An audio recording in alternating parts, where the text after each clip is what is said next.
Jake Morrison wiped the grease from his hands and looked at the delivery notice on his workpad. 3 months late, but that was normal for shipments to Kepler 442b. The mining station sat so far from Earth that supply runs happened when they happened. He needed that industrial fabrication unit badly. Half the mining equipment was breaking down faster than he could fix it. The cargo shuttle landed with a loud thump that shook his small workshop. Jake walked outside into the thin atmosphere, his breathing mask fogging up in the cold air. The delivery pilot was already unloading a massive shipping container, much larger than Jake expected. "Sign here," the pilot said, handing over electronic pad. "Industrial Unit Model X7749, right?" Jake looked at the container. It was twice the size he ordered and had strange cooling pipes running along its sides. "This looks bigger than what I requested," the pilot shrugged. "Says here it's your order. 3 months shipping from the Vale Nebula Recovery Zone. Lucky you got anything at all from that mess." Jake signed the pad and watched the shuttle take off. He stood alone next to the container, wondering why an industrial fabrication unit needed cooling systems. The manifest showed weight readings that seemed too light for heavy machinery. Something felt wrong. He connected his workshop crane to the container and moved it inside. The shipping label had his name and station code, but the technical specifications made no sense. Power requirements were listed in units he had never seen before. The manual was written in a language that looked almost like English, but used words that meant nothing. Jake found the release mechanism and opened the container. Cold mist poured out, and he stepped back, coughing. As the fog cleared, he saw something that made his heart stop. Inside was not a machine at all. A young girl lay unconscious in what looked like a medical pod. She appeared to be about 12. Years old, with pale skin and silver markings running down her arms like tattoos. Tubes and wires connected her to a complex life support system that hummed quietly. Her hair was white as snow, and even with her eyes closed, Jake could see they were an unusual bright blue color. Jake stared for a long moment, his mind trying to make sense of what he was seeing. This was supposed to be industrial equipment. The shipping company had sent him a child instead of a machine. But the life support system was clearly keeping her alive, and the silver markings on her skin seemed to glow faintly in the dim light. He checked the shipping manifest again. Everything listed her as equipment. Serial numbers, power specifications, even a warranty period. Someone had classified this girl as a piece of machinery. Jake tried calling the shipping company, but the communication system showed only automated responses. He sent messages explaining the mistake, but hours passed with no reply. The girl remained unconscious, but her breathing was steady, and the life support readings looked stable. As night fell on the small mining station, Jake made a decision. He could not leave a child connected to machines in a cold storage container. Whatever mistake had been made, she needed care. He carefully studied the life support system, taking pictures and notes of every connection. The medical pod was more advanced than anything Jake had seen. It monitored dozens of biological functions and seemed to be providing nutrients directly into her bloodstream. The silver markings on her arms were connected to small sensors that fed data to the main system. Jake worked slowly and carefully to disconnect her from the pod. Each wire and tube he removed made him more nervous, but the girl's vital signs remained strong. When the last connection came free, she took a deeper breath but stayed asleep. He carried her to his small living quarters and placed her on his spare bed. She was lighter than she looked, and her skin felt strangely cool to the touch. The silver markings were not tattoos, but seemed to be part of her natural coloring, running in complex patterns that reminded him of circuit boards. Jake covered her with blankets and checked her pulse. Everything seemed normal, but he had no idea what normal meant for someone with her unusual appearance. He set up his medical scanner, a basic unit designed for treating mining injuries, and ran a full body scan. The results confused him more. The scanner detected human bone structure and organs, but also found materials it could not identify. The silver markings showed up as some kind of metal mesh integrated with her nervous system. Her brain activity was unlike anything in the medical database. Hours passed, and Jake sat in a chair next to the bed, watching her sleep. He tried calling the shipping company again, but now their communication system claimed no record of his order. When he provided the tracking number, the automated system said the shipment had been delivered successfully and closed his case. Dawn came to the mining station, and Jake was still awake, drinking his 4th cup of coffee. The girl had not moved, but her breathing was regular, and the medical scanner showed stable readings. He was starting to wonder if she would ever wake up when her bright blue eyes suddenly opened. She looked around the room with obvious confusion, then focused on Jake. When she tried to speak, the words came out in a language he had never heard, but somehow sounded familiar. Her voice was soft and musical, but the fear in her eyes was clear. Jake spoke gently. "It's okay. You're safe." "Jake, do you understand me?" She tilted her head and listened carefully. Then she spoke again, this time in what sounded almost like English, but with strange pronunciation. Jake caught a word that might have been her name. It sounded like Aria. The girl who had been shipped to him as industrial equipment was awake, and Jake Morrison's quiet life on the mining station was about to change forever. 2 weeks passed since Aria woke up, and Jake watched her learn English with speed that amazed him. She picked up new words after hearing them only once or twice. Her pronunciation improved daily, and soon she was speaking in full sentences. But it was her understanding of the mining equipment that truly surprised him. On her 3rd day awake, Aria followed Jake to the main processing plant. The primary ore separator had been running poorly for months, requiring constant adjustments and producing lower quality output. Jake was explaining the problem when Aria walked up to the control panel and placed her hands on it. The silver markings on her arms began to glow softly, and the separator's performance readings immediately improved. Jake stared at the displays as efficiency numbers climbed higher than he had ever seen them. The machine was running perfectly, humming with a smooth rhythm that had been missing for years. "How did you do that?" Jake asked. Aria looked at her, hands with confusion. "I am not sure. The machine was singing wrongly. Now it sings the right way."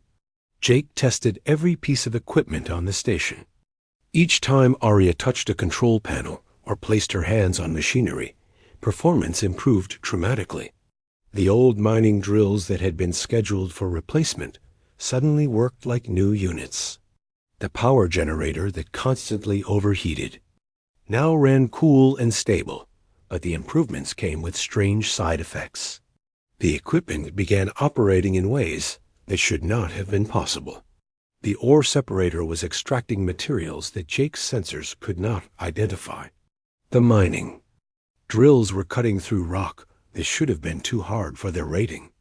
The entire station was running on 30% less power while producing twice the output. Aria explained that she could hear the machines talking to her. She said they had songs that told her when they were happy or sad, working correctly, or in pain. When Jake asked her to describe the songs, she used words like harmony and rhythm, as if the mechanical systems were part of some vast orchestra. During their conversations, Aria began remembering more about her past. The memories came in fragments, like pieces of a broken picture slowly coming together. She remembered being on a great ship that traveled between stars.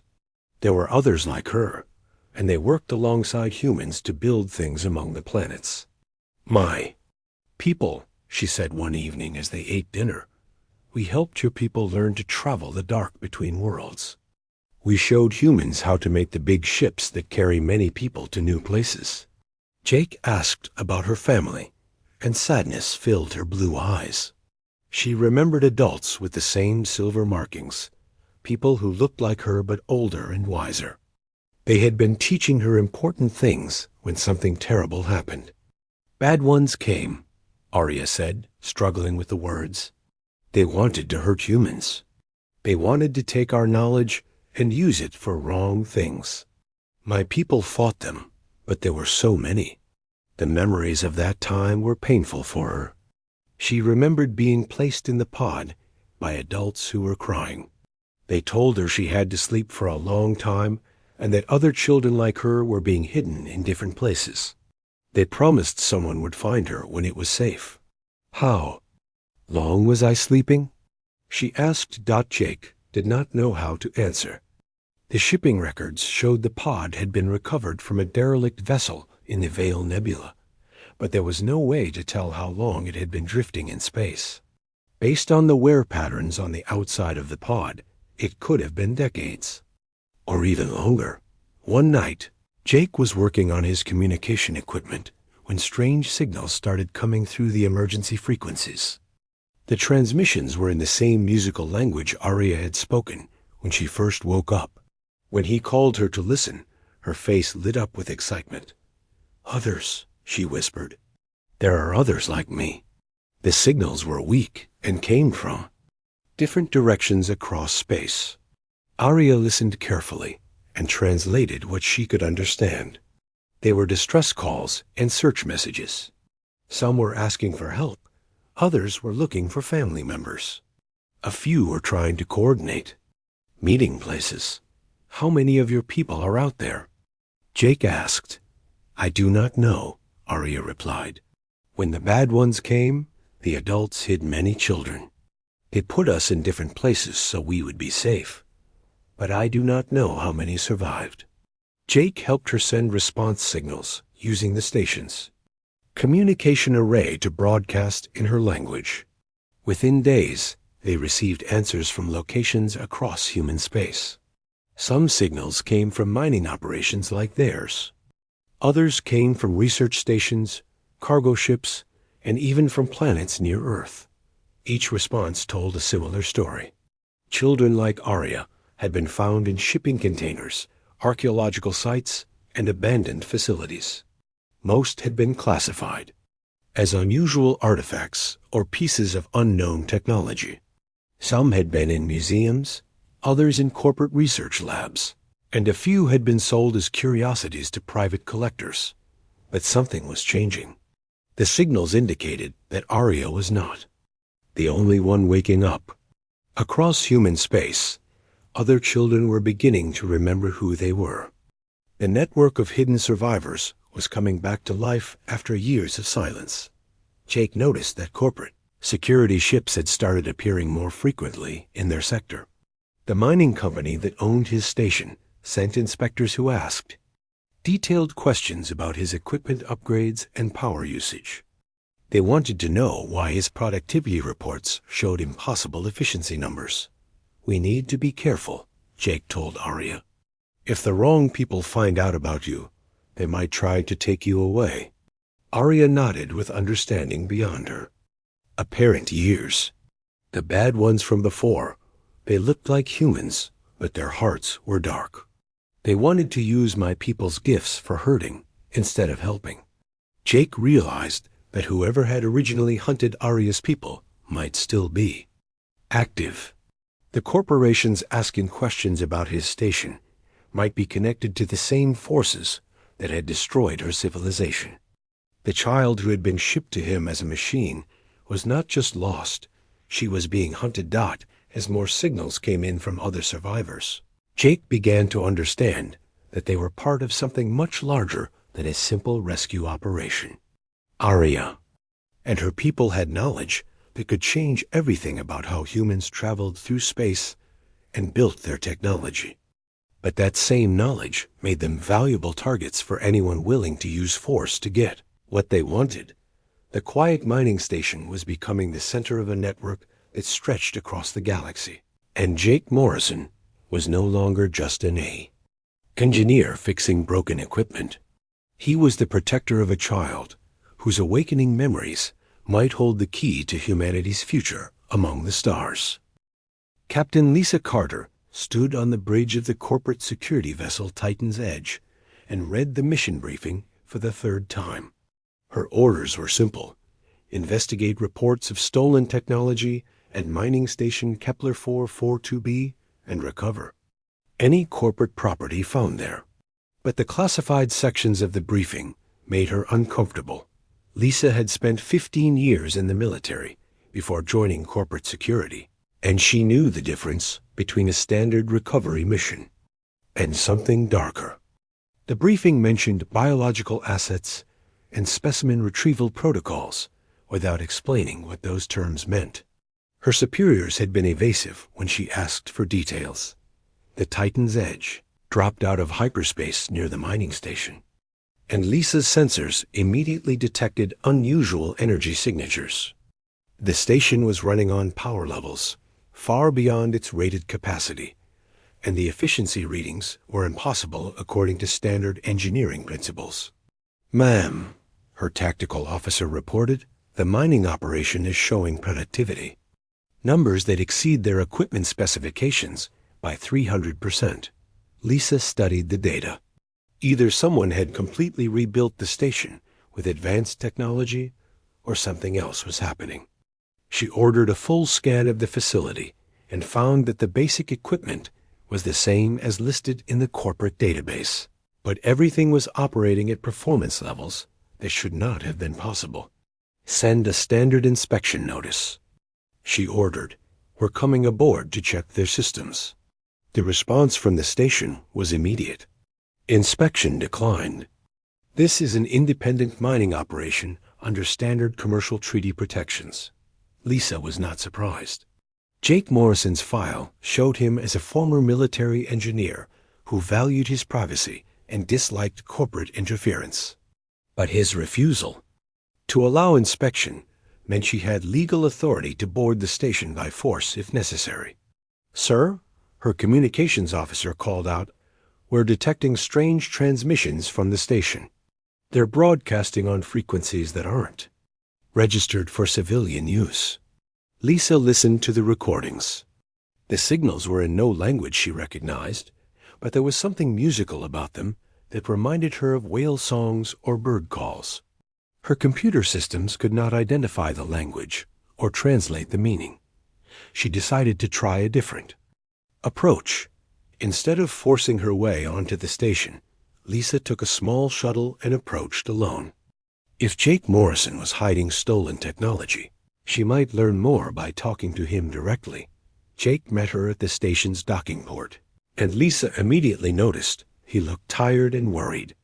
The station around him was clearly running better than it should have been, with equipment humming smoothly and displays showing perfect operating conditions.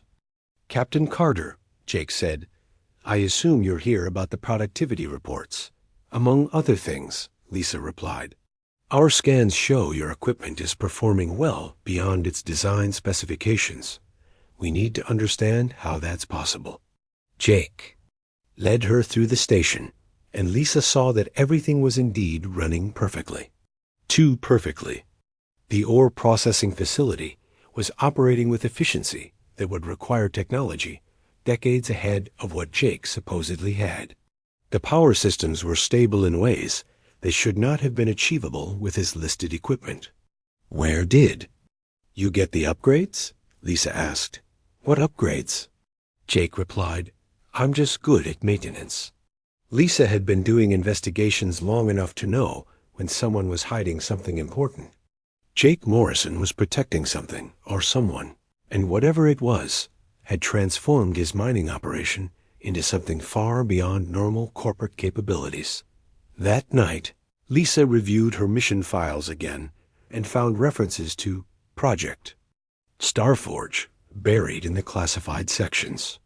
A quick search through her security clearance database revealed fragments of information about technology recovery operations and something called architect specimens. The more she learned, the more uncomfortable she became. Her mission was not really about stolen corporate property. Someone higher up the chain was looking for specific individuals or artifacts, and they were using corporate security as cover for the operation. Lisa decided to investigate the station more carefully.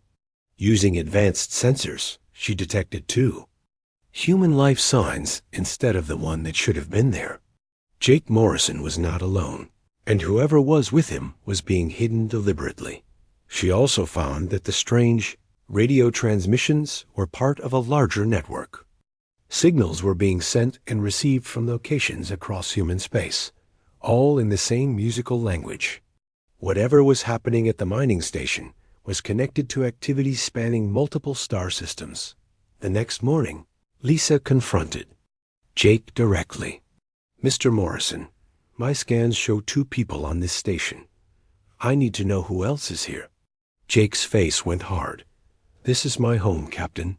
I have a right to privacy." "Not when you're hiding corporate assets," Lisa replied. "My orders are to recover stolen technology and any related materials." "What if I told you that nothing here was stolen?" Jake asked. "What if I said that someone made a mistake and sent me something that doesn't belong to any corporation?" Lisa studied his face and realized that Jake Morrison was not a thief. He was a protector. Whatever he was hiding, he believed he was doing the right thing by keeping it safe. Before she could respond, alarms started sounding throughout the station. Jake ran to a control panel and checked the displays. "Corporate ships," he said, 3 of them moving fast. Lisa looked at the sensor readings and recognized the ships as enforcement vessels, not exploration or research craft. They were armed and approaching with tactical formations that suggested they were prepared for resistance. "Mr. Morrison," she said quietly, "I think you need to tell me what you're really protecting." Jake looked at her for a long moment, then made a decision. "Follow me," he said. He led her to his living quarters, where Lisa saw a young girl with white hair and bright blue eyes. The silver markings on her arms were unlike anything Lisa had ever seen, and when the girl looked at her, there was an intelligence there that seemed far older than her apparent age. "This is Aria," Jake said. "She was shipped to me by mistake 3 weeks ago. Someone classified her as industrial equipment, but she's not a machine. She's a child who needs protection." Lisa stared at the girl and understood immediately why her superiors wanted her recovered. This was what Project Starforge was really about. Not stolen technology, but people with abilities that corporations wanted to control and study. The girl spoke in a soft voice. "You are not like the others who hunt us." "Others?" Lisa asked. "Bad people who want to use us," Aria replied. "They have been looking for my people for a long time. They want our gifts, but they do not understand that gifts shared freely are stronger than gifts taken by force." Lisa realized she faced a choice that would define the rest of her career. She could follow her orders and turn over a child to corporate scientists who would treat her as a specimen to be studied. Or she could help Jake Morrison protect someone who clearly needed sanctuary. The approaching ships made the decision urgent. Lisa looked at Jake and Aria, then made her choice. "We need to get you both out of here," she said. "Those ships aren't coming to talk." Lisa Carter destroyed the Titan's Edge sensor array and stole a corporate shuttle in less than 10 minutes. As Jake and Aria strapped themselves into passenger seats, she programmed a course toward the inner systems where they might find sanctuary. Among the independent colonies. "They will follow us," Aria said as the shuttle accelerated away from the mining station. "Let them try," Lisa replied. "I know places where corporate ships don't go." But Aria was already reaching out through her people's communication network, sending signals that had not been transmitted for generations. The response came faster than anyone expected. Across human space, dozens of hidden children began to wake up from their long sleep. On the research station Alpha Centauri, Dr. Helen Brooks watched in amazement as the artifact in her lab started, glowing with soft silver light. For 5 years, she had studied the mysterious object that looked like a sleeping child preserved in some kind of stasis field. Now the child's eyes were opening, and she was speaking in a musical language that made the station's computers respond in impossible ways. Got in the cargo hold of the merchant vessel Lucky Strike, Captain Ben Rodriguez found that his most valuable piece of salvage was not the ancient sculpture he thought it was. The figure of a young boy with silver markings had begun moving, and every system on his ship was suddenly running with perfect efficiency. At the corporate headquarters on Mars, security alarms screamed as the biological specimen in Lab 7 awakened and began interfacing directly with the facility's computer network. The child they had been studying for 3 years was taking control of their most secure systems with nothing but a touch. Each awakening sent ripples through the network, and Arya felt every one of them. "My brothers and sisters," she whispered, tears running down her face. So many survived. Jake watched the shuttle's displays as their ship began performing beyond its design specifications. The engines were running cooler and more efficiently. The navigation system was plotting courses that saved both time and fuel, and even the life support system was operating with perfect balance. "What's happening to the ship?" he asked. "Arya is sharing her gifts with our technology," Lisa explained. "She's making everything work better, but the improvements came with a price. Corporate tracking systems were detecting the unusual energy. Signatures and pursuit ships were following their trail across multiple star systems. The shuttle that should have been just another civilian craft was now broadcasting its location to anyone with advanced sensors." Lisa changed course toward the asteroid mining fields, where the irregular terrain would make them harder to track. As they flew between the floating rocks, Arya continued sending and receiving signals from her awakening family. "They are all afraid," she said. "Some are hiding, but others are being taken by the bad people. We need to help them." "How many are there?" Jake asked. "I do not know yet," Arya replied. "But every day more wake up and remember who they are." The communications array filled with transmissions in the musical language of Arya's people. Lisa listened to the translations and realized they were witnessing something unprecedented. An entire hidden civilization was awakening across human space after decades of dormancy. Some of the signals came from corporate research facilities where architect children had been held as specimens. Others came from private collectors who had purchased what they thought were unusual artifacts. Many came from industrial sites where the children had been classified as advanced technology and put to work in ways they never intended. But as more children awakened, the corporate response became more aggressive. Military vessels began moving toward known signal sources, and research facilities went into lockdown to prevent their assets from escaping. "They're mobilizing everything," Lisa reported as she monitored corporate communications. "Ships, troops, research teams. They want to capture as many of your people as possible." Arya's expression grew sad but determined. "My people knew this day would come. We were hidden until humans were ready to choose between partnership and conquest." "What do you mean?" Jake asked. "The bad ones who destroyed our worlds, they were like humans in many ways," Arya explained. "They wanted to take our knowledge and use it for power over others. But there were also good ones who wanted to learn and share and build together." Lisa understood immediately. "You're saying humanity has to choose what kind of species we want to be?" "Yes," Arya said. "Some humans will see us as tools to be used. Others will see us as friends to work with. The choice your people make will decide what happens next." The shuttle's sensors detected multiple ships converging on their position. Corporate vessels were approaching from 3 directions, using advanced tracking technology to follow their energy signature through the asteroid field. "We can't outrun them," Lisa said. "The ship is running too clean. They can track us anywhere." Arya placed her hands on the shuttle's control panel, and the silver markings on her arms began glowing brighter. "Then we do not run," she said. "We Call for help. She sent a powerful signal through the network, and the response was immediate. Across the asteroid field, hidden mining operations and independent salvage ships began answering the call. These were people who lived outside corporate control, miners and traders who valued freedom above profit. The first ship to reach them was an old cargo hauler called the Starbound, captained by a gruff woman named Kate Murphy.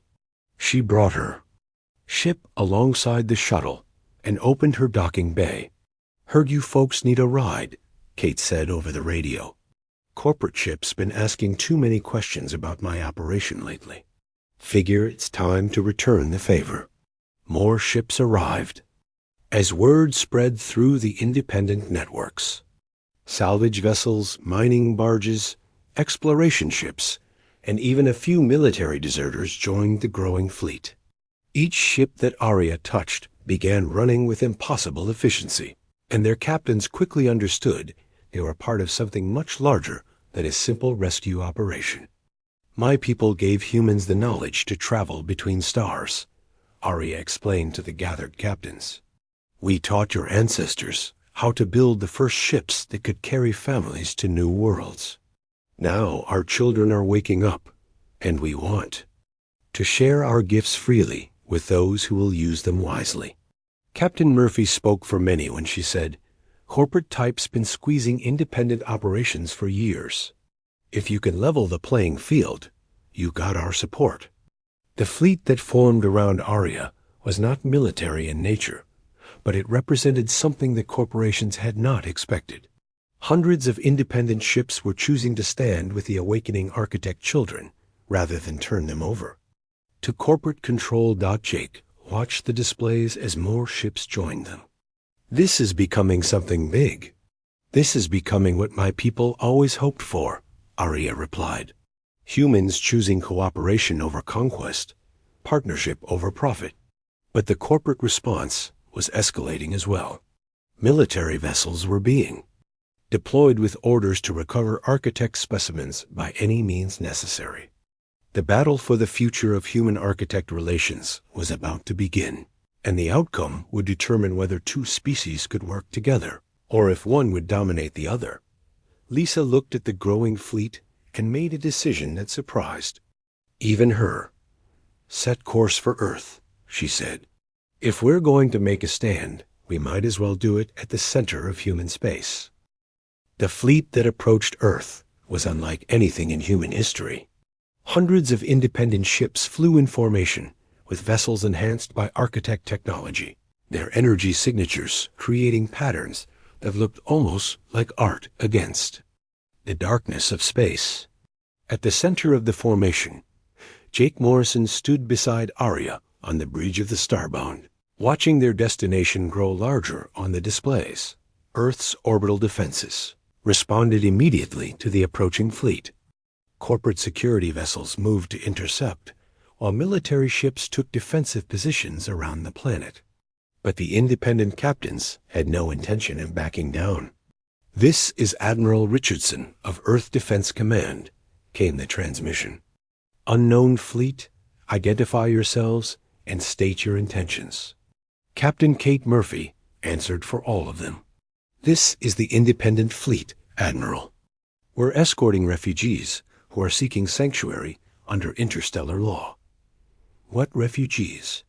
Richardson demanded. Aria stepped forward and activated the communication system.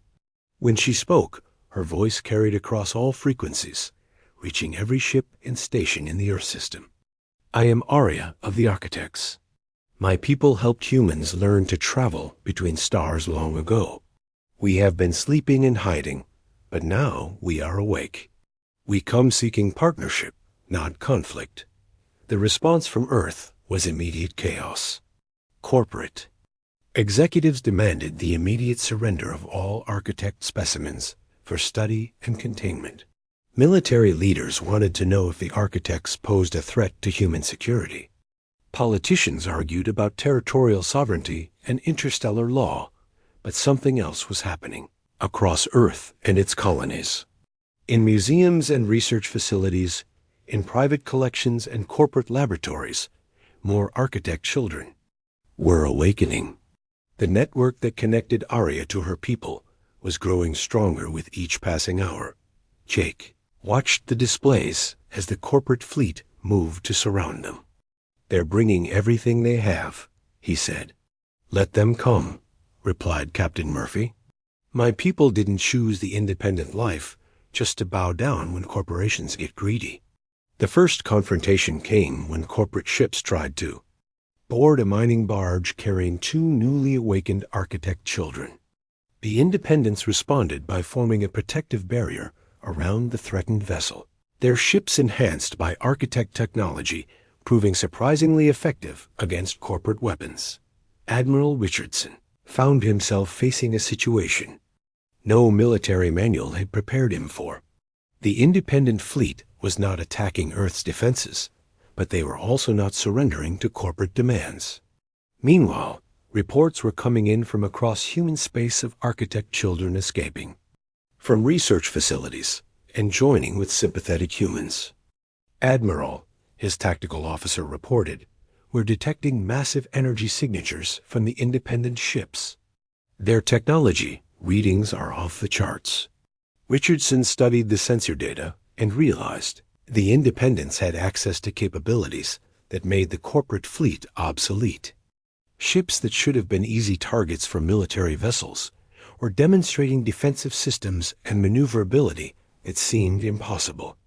Arya sent another transmission, this time directly to Admiral Richardson. "Admiral, my people do not wish to fight. We want to share our knowledge with humans who will use it to explore and build, not to conquer and destroy." "What exactly are you offering?" Richardson asked.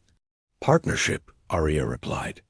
"My people know how to make ships that can travel faster and farther than anything humans have built. We can teach you to build cities that live in harmony with their worlds. We can show you technologies that will make hunger and want things of the past." Jake listened as Arya continued. "But we will only share these gifts with those who prove they can use them wisely. We have seen what happens when knowledge is used for conquest instead of cooperation." The corporate executives were not interested in partnership. They wanted control over architect technology and the children who possessed it. Corporate ships began taking aggressive positions, preparing to force the issue through violence if necessary.